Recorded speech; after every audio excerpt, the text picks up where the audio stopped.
Mais pour en revenir à Christophe Colomb, il faut souligner le fait qu'il a vécu pendant plusieurs années dans le sud de l'Espagne, dans un monastère qui se trouvait à Huelva, dans la Palos de la Frontera, et où avait vécu 150 ans avant lui un moine franciscain qui avait effectué un voyage avec les Arabes du Maroc et qui avait, depuis Safi, effectué donc un séjour, enfin un voyage dans plusieurs villes des Caraïbes. Safi, c'est le port qui est au sud du Maroc, voilà.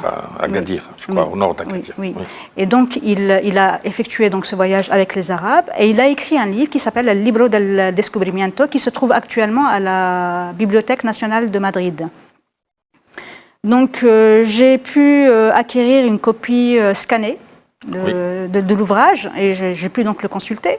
Et il a effectivement écrit ce livre en détaillant son voyage et en citant même les noms des différentes îles qui étaient donc au-delà de l'océan des ténèbres.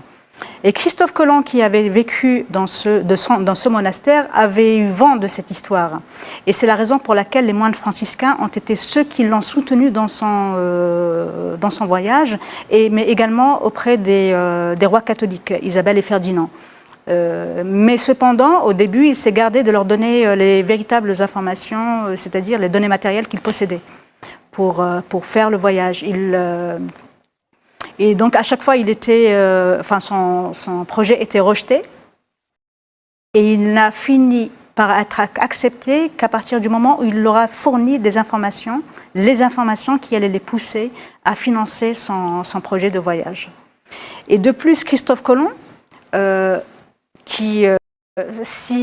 comme on nous l'avait répété pendant si longtemps, et d'ailleurs dans tous les manuels d'histoire, cherchait réellement à aller atteindre les Indes par une route depuis l'ouest, il aurait pris la mer depuis n'importe quel point de l'Espagne ou du Portugal, mais donc à l'ouest.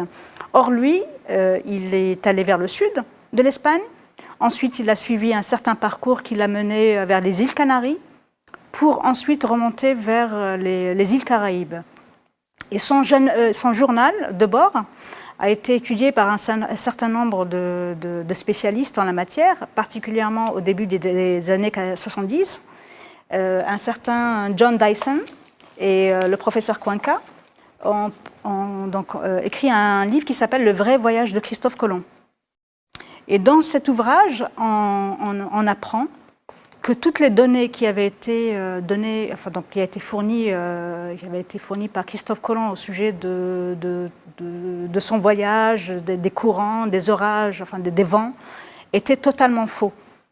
Et pour les spécialistes et pour tous, les vents ne peuvent pas changer, même à travers les siècles, ni les courants. Donc toutes les données qui avaient été notées, et pourtant, ce sont des gens qui le soutenaient et qui considéraient l'ouvrage de Christophe Colomb comme étant un livre de chevet, se sont rendus compte que Christophe Colomb avait menti sur un certain nombre de points.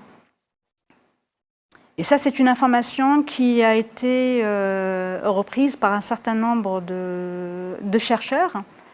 Et donc, à partir de là, on a commencé à se poser un certain nombre de questions. Est-ce que Christophe Colomb est véritablement l'auteur de la découverte de l'Amérique? Est-ce que les informations qui ont été reprises et diffusées partout sont des informations qui sont exactes, ou est-ce que c'est une falsification éhontée de l'histoire? D'ailleurs, à ce propos, Cyrus Gordon dit « À chaque période de l'histoire, il y a toujours de nombreux faits bien connus qui sont systématiquement passés sous silence afin qu'on cesse d'en parler. » C'est-à-dire que la présence des arabo-musulmans en Amérique, avant Christophe Colomb, était connue. Elle était connue pendant des siècles. Mais on a fini par considérer cela comme étant un point apocryphe, à cacher, et on a cessé d'en parler. De moins en moins de personnes... Surtout que les Arabes, à l'époque, ont cessé de se défendre. D'abord, ils étaient moins attirés par l'aventure, et puis ils n'étaient pas là pour se défendre, puisqu'on les a chassés de la péninsule ibérique la même année, la chute de Grenade. Oui. Et c'est une période d'hibernation, pratiquement, qui commence par tout l'islam.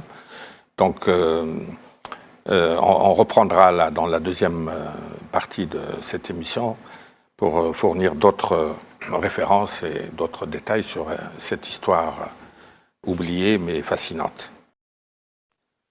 On s'était arrêté à l'effacement des traces des navigateurs arabes outre-Atlantique et à la dissimulation d'un certain nombre de réalités par Christophe Colomb lui-même dans son journal. Mais il y a quand même des signes qui ne trompent pas. En partant donc du sud de l'Espagne, il s'est dirigé vers les Canaries et c'était l'itinéraire de tous les navigateurs arabes connus qui se sont lancés dans l'exploration de l'Atlantique. Alors parmi les auteurs musulmans donc de Paris qui se sont occupés de cette question, il y a eu le professeur Hamidullah qui a manié tous les genres et qui pratiquait un peu l'encyclopédisme de Bagdad là, au Xe siècle. Et grâce à ses séjours à Istanbul, il a consulté des manuscrits d'Idrissi et d'Aboul Fida, le prince géographe, où il a trouvé des passages concernant l'exploration de l'Amérique et les tentatives de départ à partir des côtes africaines et du sud du Maroc. Et notamment, l'Idrissi insiste sur le passage obligé par les Canaries. Et Hamidullah a publié en 1958 dans la revue africaine cet article qui lui a été corrigé par Charles Pella, qui avait beaucoup d'estime pour lui. L'Afrique découvre l'Amérique avant Christophe Colomb. Et Hamidullah trouve que parmi les navigateurs, il y avait des capitaines, des amiraux qui étaient issus d'une tribu berbère appelée Bardila. Et il suppose, il déduit que le mot Brésil vient du nom de cette tige de la grande tribu zénète berbère dont parle Ibn Khaldoun. Et le mot, ils auraient débarqué au Brésil au moment de cette tentative qui remonte au XIIIe siècle. Et donc on a beaucoup d'autres éléments. Vous avez vraiment, avec vraiment le goût du détail, là, parce que vous avez le sentiment que vous allez être contredite, comme le professeur d'Harvard, par des gens qui ne sont pas négationnistes, mais qui sont attachés à un historiquement correct, qui refusent toute nouveauté, toute idée qui perturbe un peu l'ordre établi historique. Et donc, parmi les autres preuves, c'est des inscriptions concernant le prophète dans un site du Nevada, je crois, un des États. Oui. Et c'est celui-ci, c'est le Mohammed Nabiullah, qui est écrit donc avec. Oui, oui, non, il faut le montrer dans le sens. C'est celui donc qui a été. Oui. En caractère koufique. En caractère koufique qui a été trouvé dans l'État du Nevada. C'est-à-dire que. Par le professeur d'Harvard. Par le professeur d'Harvard et une équipe de Californie, de l'Université de Californie. Bon, alors il y a aussi un autre livre intitulé Les Berbères en Amérique. Il y a également le livre qui a été écrit par le commandant Covey qui s'appelle Les Berbères en Amérique. Bon, je ne l'ai pas apporté aujourd'hui parce que c'est un livre qui... oui, mais qui est abondamment cité. Que j'ai cité, mais qui est fragile. Oui. Il y a eu également le livre qui a été écrit par Alexander von Wutnow et qui parle justement de... Non, il y a une bibliographie abondante. On va pas tout il y a montrer. Unexpected Faces in Ancient America qui prouve qu'il y a des artefacts qui soulignent une présence africaine, musulmane en Amérique avant Christophe Colomb. Il y a vraiment énormément de documents. Donc là, j'en ai apporté plusieurs. Parmi eux, il y a le fameux livre écrit par Ivan Sertima sur The Came Before Columbus. Voilà. Oui. D'accord. Mais ce livre-là... Alors, il faut traduire le titre, c'est... Ils sont venus avant Christophe Colomb. Mais par contre, bon, il parle de la présence africaine en Amérique, mais en parlant de manière extrêmement négative des Africains musulmans. chose que je n'ai pas beaucoup appréciée, à un niveau purement humain, on va dire, c'est-à-dire la falsification de l'histoire, la falsification de l'histoire des sciences. Pendant un certain nombre d'années, au début de mes recherches, j'étais en train de faire des recherches d'essayer de découvrir plus exactement, les fameux bateaux des Arabes. Dans tous les livres, on disait qu'il n'y avait pas de traces quelconque de navires arabes.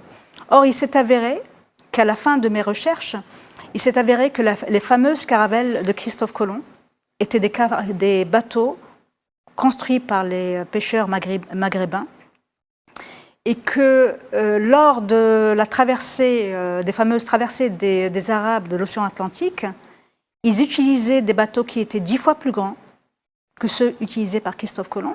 Et donc, à ce sujet, il y a un article qui a été écrit par un professeur chinois qui s'appelle Wei Lan-li et qui s'appelle Mulampi, A Case for Pre-Columbian Transatlantic Travel by Arab Ships. Donc, les Mulampi, un cas de voyage transatlantique par les navires arabes. Et il parle justement du fait que les Arabes possédaient donc des connaissances donc, maritimes et que c'est depuis les côtes du Maroc ou de la péninsule ibérique qu'ils voyageaient de manière permanente vers le continent qui se trouvait par-delà l'océan Atlantique. On parlait de l'article là, les nuages de Magellan. Oui. Massignon, en 1953, est parti à Madagascar pour défendre les prisonniers politiques. Et on lui a fait visiter le musée. Il est revenu avec un grand article sur les navigateurs arabes qui utilisaient un nuage fixe. Ils n'avaient pas besoin de boussole depuis très longtemps. Et cette manière de s'orienter était en vigueur jusqu'aux îles Maldives, les Comores, l'île Maurice, etc. Oui. Donc, les Arabes, en fait, ils ne faisaient qu'appliquer le verset du Coran célèbre qui dit « Qul siru fil ardi wanzuru kayfa kana aqibat alladhina min qablikum » Déplacez-vous sur la terre, partout, et méditez le sort de ceux qui vous ont précédé, c'est-à-dire étudier l'histoire et la géographie. Ce qui vous ont précédé, c'est l'histoire. Oui, oui. Et fil ardi, c'est-à-dire toute la terre, là où on peut y accéder. Donc il y a une situation coranique à la base. Oui, il y a donc des versets coraniques, mais il y a également des hadiths, et celui de Rasulullah qui s'était endormi et en se réveillant, il a souri en se réveillant et on lui a demandé pourquoi. Il a répondu qu'il avait vu les membres de sa communauté comme des rois sur les navires. Donc ces fameux navires, en fait, les ont emportés non seulement sur, on va dire, les différentes rives de la Méditerranée, puisqu'ils ont pris possession, en fait, ils ont repris possession de la Méditerranée, mais ils ont également traversé le détroit de Gibraltar pour aller vers le continent américain. Et donc toutes les dynasties musulmanes s'arrangeaient pour avoir une flotte puissante. La plus puissante de la terre à l'époque, c'est la flotte des Mouahidines, oui. les Almohades. Et d'ailleurs, les historiens attribuent la déforestation des hauts plateaux maghrébins, où il y avait des forêts très denses, par le nombre de chantiers navals ouverts par les Almohades pour construire de plus en plus d'embarcations. Oui. Et en ce qui concerne donc les fameuses caravelles, comme en parlent deux géographes de la dynastie Song, oui. En 1178 et en 1225, les Arabes avaient de grands navires et ils ont cité un certain nombre de points qu'ils ne pouvaient connaître que s'ils avaient été sur le continent américain, tel par exemple la présence de certaines graines, comme celle du maïs, oui. La présence, enfin le fait que la description de l'alpaga, qui est un mouton, on va dire, qui ressemble un peu au lama et qui se trouve en Amérique du Sud. Parce que je pense que le temps nous est un peu, on va dire, nous oblige à aller vers l'essentiel. Ce dont on pourrait parler par ailleurs, c'est de la présence de l'islam en Amérique avant Christophe Colomb et de la religion musulmane dont se réclament un certain nombre de tribus amérindiennes, dont les Indiens Cherokees. Ah, ça paraît encore plus étonnant. Oui, et là, les preuves sont encore plus étonnantes, puisqu'on a le témoignage d'un ambassadeur, Dr. Robert Dixon Crane, qui dit descendre d'une famille d'imams Cherokee. Oui. Alors, s'il y a un témoignage aussi sérieux, les négationnistes, il y en a qui continuent à nier, conformément au verset qui dit c'est des cas désespérés. Mais vous savez, lorsque j'étais en train de faire des recherches et que je tombais sur des découvertes qui m'ont vraiment subjuguée, j'essayais de démonter moi-même tout ce que j'avais construit pour m'assurer que ce que j'étais en train de découvrir à force de lecture était véritable, véridique et qu'il n'y avait aucun doute sur son contenu. En tout cas, vous avez le sentiment qu'il y a beaucoup de douteurs, des gens qui doutent. Oui. Douteux et douteurs. Oui, et donc par rapport à ça, je leur ai même fait je leur ai conseillé, si jamais ils continuaient de douter jusqu'à la fin de ce livre, de justement lire cet article qui a été écrit par l'ambassadeur américain Robert Dixon Crane et qui parle donc... Qui vit toujours, hein? Oui. Bon, c'est un article de 2004, ça. Oui. Et qui est âgé. Et alors, donc, alors c'est son grand-père direct qui était imam? Donc c'est son arrière-grand-oncle qui s'appelait Joseph Beaver, qui était Joseph Franklin Beaver. Et donc lui, pendant 65 ans, il a essayé de convaincre les gouvernements arabo-musulmans de prêter un peu plus attention à l'histoire qui a été falsifiée. Et donc il a écrit cet ouvrage dont il m'a offert une copie en langue anglaise. Il est composé de 5 volumes et très lourd, donc je ne vous ai apporté que celui relatif à la navigation et à la géographie. Et M. Sezgin a repris toute l'histoire des sciences pour donner les véritables auteurs de telle et telle découverte ou bien de telle carte géographique. Je vais prendre l'exemple des fameux cartographes tels que Castaldi, Ortelius et Mercator. On pense à tort qu'ils sont les destinateurs d'un certain nombre de cartographies qui sont très connues et qui sont extrêmement précises. Or, ce n'était pas eux, mais Aboul Feda, qui était un prince géographe arabe, qui était également le véritable écrivain du Tour du monde en 80 jours, et non Jules Verne.